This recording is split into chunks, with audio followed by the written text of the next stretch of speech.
بسم اللہ الرحمن الرحیم الحمد للہ رب العالمین والصلاة والسلام علی رسولہ الکریم اما بعد قال اللہ تبارک و تعالی فی کلامہ المجید اعوذ باللہ من الشیطان الرجیم بسم اللہ الرحمن الرحیم قد افلح المؤمنون الذین هم فی صلاتهم خاشعون والذین هم عن اللغو معرضون والذین هم للزکاة فاعلون والذین هم لفروجهم حافظون إلا على أزواجهم أو ما ملكت أيمانهم فإنهم غير ملومين فمن ابتغى وراء ذلك فأولئك هم العادون والذين هم لعهدهم وعهدهم راعون والذين هم على صلواتهم يحافظون أولئك هم الوارثون الذين يرثون الفردوس هم فيها خالدون۔ صدر محترم، اسٹیج پر تشریف فرما علماء کرام اور سامنے بیٹھے ہوئے میرے دینی ملی بھائیوں اور بزرگوں، وقت بڑا مختصر ہے۔ اس مختصر سے وقت میں قرآن اور حدیث کی روشنی میں چند باتیں عرض کرنے کی کوشش کروں گا۔ اللہ رب العالمین سے دعا ہے، رب العالمین تو ہمیں کہنے کے ساتھ ساتھ سننے کے ساتھ ساتھ ان باتوں پر عمل کرنے کی توفیق عطا فرما۔ محترم سامعین کرام، ابھی میں نے خطبہ مسنونہ کے بعد آپ حضرات کے سامنے قرآن مقدس کی ایک سورۃ المومنون کی ابتدائی 10 آیتیں پڑھی ہیں۔ ان آیتوں میں اللہ سبحانہ و تعالی نے اپنے کامیاب مومن بندوں کے اوصاف کا تذکرہ کیا ہے اور یہ خوشخبری سنائی ہے کہ اس دنیا کے اندر حقیقت میں اگر کوئی کامیاب ہے تو وہ صرف اور صرف مومن ہے۔ وقت چونکہ بڑا مختصر ہے، اسی لیے اختصار کے ساتھ ہم کامیابی کے معنی و مفہوم اور ان اوصاف کو جاننے کی کوشش کریں گے۔ آئیے قرآن اور حدیث کی روشنی میں کامیابی کسے کہتے ہیں؟ محترم سامعین کرام، ہم میں سے ہر شخص جانتا ہے کہ اس دنیا میں جو بھی پیدا ہوا وہ اس دنیا کو چھوڑ کر کے ایک دن چلا جائے گا۔ اللہ رب العالمین فرماتا ہے کل نفس ذائقۃ الموت وانما توفون اجورکم یوم القیامہ فمن زحزح عن النار وادخل الجنۃ فقد فاز۔ قرآن کی زبانی اگر کامیابی کا معنی ہم سمجھنا چاہیں تو اس آیت کریمہ کے اندر اللہ رب العالمین نے فرمایا کہ ہر ذی روح کو، ہر جان کو موت کا مزہ چکھنا ہے، اور وَإِنَّمَا تُوَفَّوْنَ أُجُورَكُمْ يَوْمَ الْقِيَامَةِ تم میں سے ہر انسان کو ان کے کیے ہوئے اعمال کا پورا بدلہ دیا جائے گا۔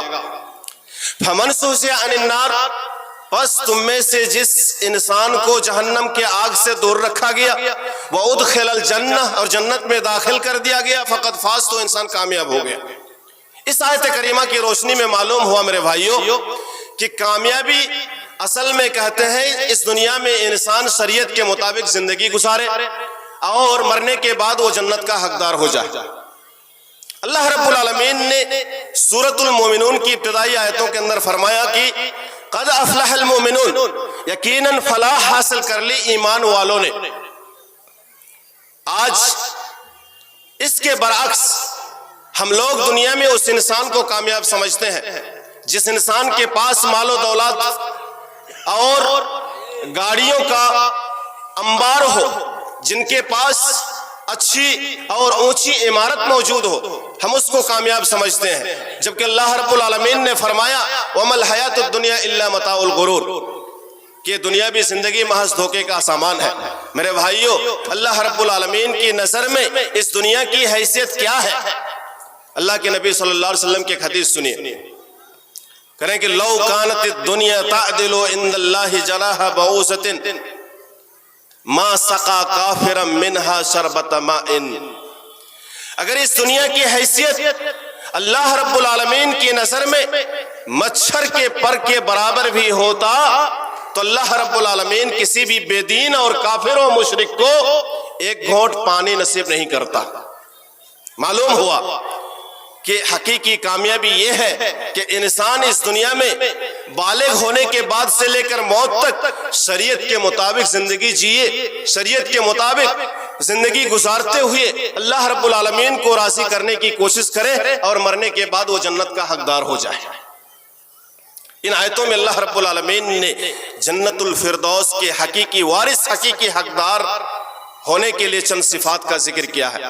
سب سے پہلی صفت اللہ رب العالمین نے فرمایا الذین هم فی صلاتہم خاشعون، کہ میرے مومن بندوں میں سے کامیاب وہ مومن بندے ہیں جو لوگ اپنی نمازوں میں خشوع کرتے ہیں۔ نماز میں خشوع کا مطلب انسان جب اللہ رب العالمین کی عبادت میں کھڑا ہو، دنیا داری، دنیا کے حساب و کتاب اور دنیا کی غفلتوں سے، شیطانی وسوسوں سے بے نیاز ہو کر اللہ رب العالمین کے سامنے پورے ادب و احترام کے ساتھ، قلبی یکسوئی، اعضاء و جواروں کی یکسوئی کے ساتھ کھڑا ہو جائے اور اللہ رب العالمین کی عبادت کرے۔ پیارے نبی صلی اللہ علیہ وسلم کی خدمت میں جبریل امین آتے ہیں اور سوال کرتے ہیں یا رسول اللہ مل احسان، اللہ کے رسول صلی اللہ علیہ وسلم احسان کیا ہے؟ تو آپ صلی اللہ علیہ وسلم نے فرمایا کہ احسان یہ ہے ان تعبد اللہ کأنک تراہ فإن لم تکن تراہ فإنہ یراک، کہ تم اللہ کی عبادت اس طرح سے کرو گویا کہ تم اللہ رب العالمین کو دیکھ رہے ہو۔ اگر یہ تصور تمہارے ذہن میں پیدا نہ ہو تو کم از کم یہ تصور لے کر اللہ کی عبادت کرو کہ اللہ رب العالمین تجھے دیکھ رہا ہے۔ نماز میں خشوع کرنے والے مومن ہی کامیاب ہوتے ہیں۔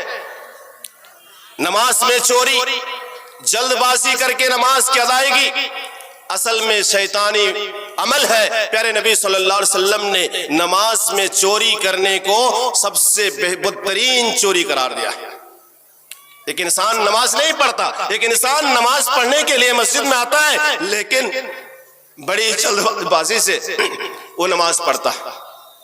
اللہ کے نبی صلی اللہ علیہ وسلم نے فرمایا اسوأ الناس سرقۃ الذی یسرق من صلاتہ، قالوا یا رسول اللہ کیف یسرق من صلاتہ، قال الذی لا یتم رکوعها ولا سجودها، کہ دنیا کی بدترین چوری یہ ہے کہ انسان نماز میں چوری کرے۔ صحابہ کرام نے تعجب سے پوچھا کہ اللہ کے نبی صلی اللہ علیہ وسلم نماز میں انسان چوری کیسے کرے گا؟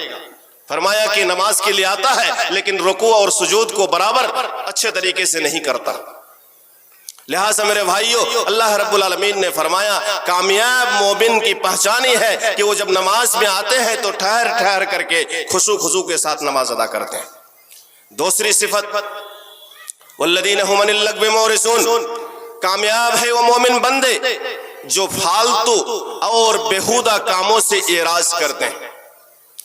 فالتو، بیہودہ، بے فائدہ لوگ اور بیکار کی چیزوں میں ٹائم پاس نہیں کرتے۔ مثال کے طور پر تاش کھیلنا، جوا کھیلنا، کرکٹ کھیلنا، موبائل میں رات بھر ٹائم پاس کرنا، ذرا غور کیجئے اس میں نہ دینی فائدہ نہ دنیاوی فائدہ بلکہ صحت کا نقصان ہے۔ مومن کی پہچان یہ ہوتی ہے کہ مومن بندے ان فضول چیزوں میں اپنا ٹائم پاس نہیں کرتے۔ وَإِذَا مَرُّوا بِاللَّغْوِ مَرُّوا كِرَامًا، اللہ رب العالمین نے دوسری جگہ فرمایا کہ ہمارے بندے جو ہوں گے ان فالتو چیزوں سے جب وہ گزرتے ہیں تو بڑی شرافت سے گزر جاتے ہیں۔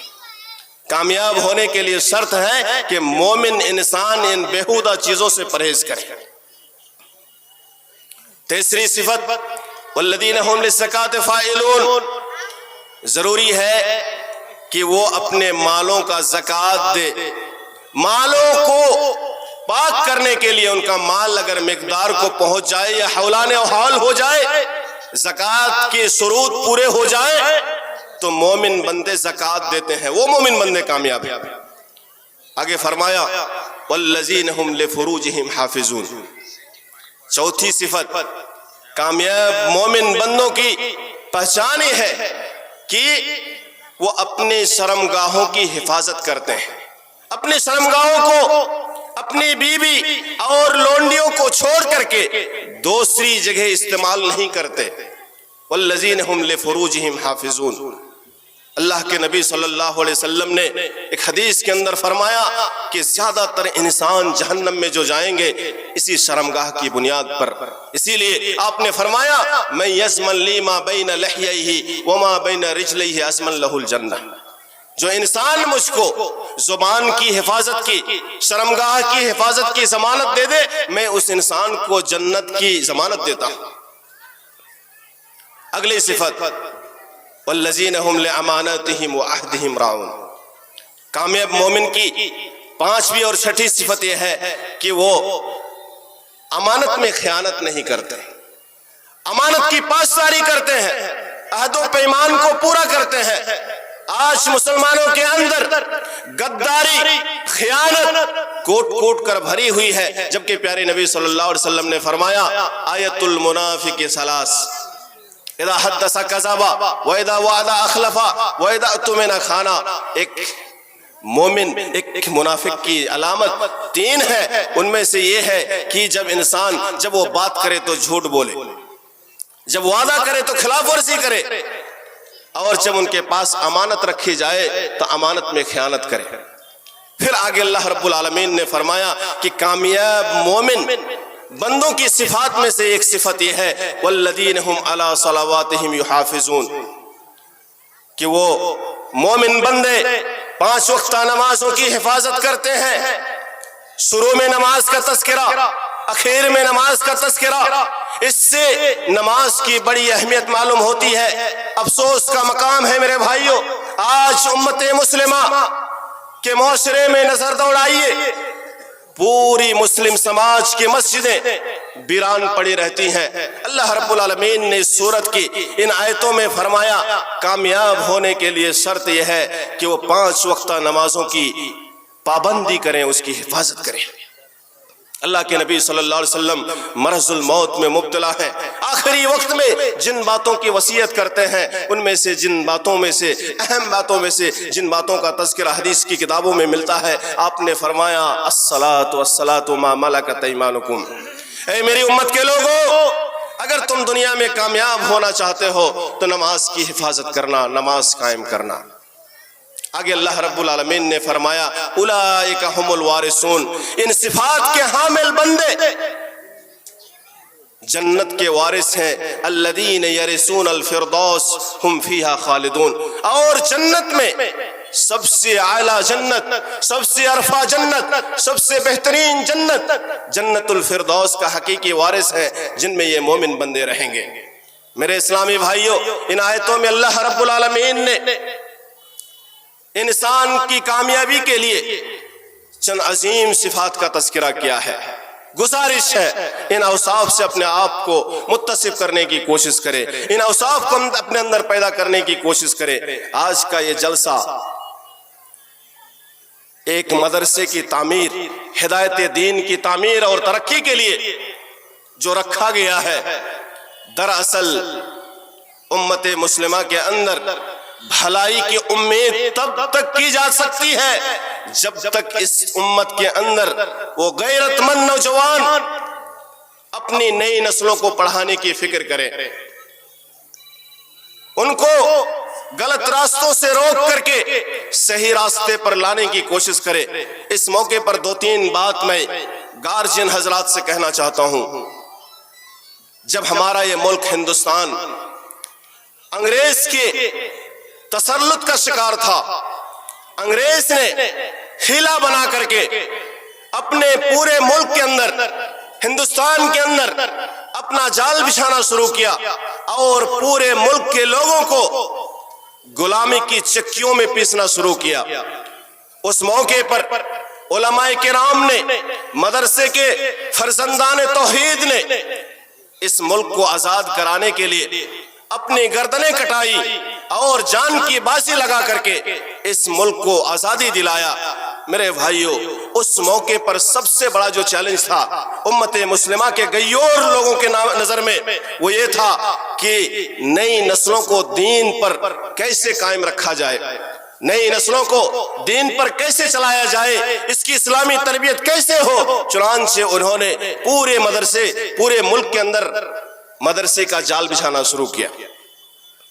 یہ مدرسے زیادہ تر مدرسے آزادی کے بعد انہی بنیادی مقاصد کے تحت قائم کیے گئے تاکہ آنے والی نسل بے دین نہ ہو جائے، الحاد کا شکار نہ ہو جائے، مرتد نہ ہو جائے۔ آج روزانہ اخبارات میں ہم اور آپ پڑھتے ہیں فلاں کے بچے بے دین ہو گئے، فلاں کی بچی کسی غیر کے ساتھ کسی غیر کے چنگل کے شکار ہو گئی، فلاں کی بچی کسی غیر مسلم کے ساتھ شادی رچا لی۔ دراصل اس دینی تعلیم سے بے راہ روی، اس دینی تعلیم سے بے توجہی کا نتیجہ ہے میرے بھائیوں۔